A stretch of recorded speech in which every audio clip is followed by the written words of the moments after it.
ça pourrait commencer à baisser doucement. Il ne faut pas y voir, parce qu'on a cassé un support, qu'on va partir à la baisse très forte. Il n'y a pas les éléments pour ça. Pour ça, il faudrait que les gérants ne soient pas protégés, qu'ils soient obligés de vendre, qu'il y ait des grosses contraintes de vendre avec des gros volumes. Il y aura quand même des volumes qui vont se mettre en place sur ceux des ETF, qui vont évidemment vendre parce que ça baisse.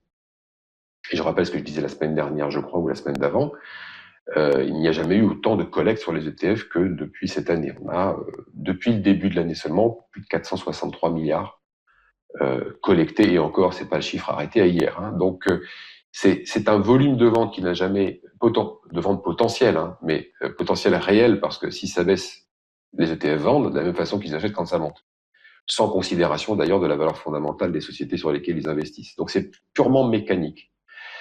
Et je rappelle que les ETF ne sont pas protégés par des options, c'est pas leur vocation. Donc ils n'ont pas de protection et donc ils vont simplement vendre. Et comme le volume n'a jamais été aussi important, ça pourrait commencer à ressembler à une sorte de rouleau compresseur en face duquel, il faudrait des volumes acheteurs pour freiner la baisse.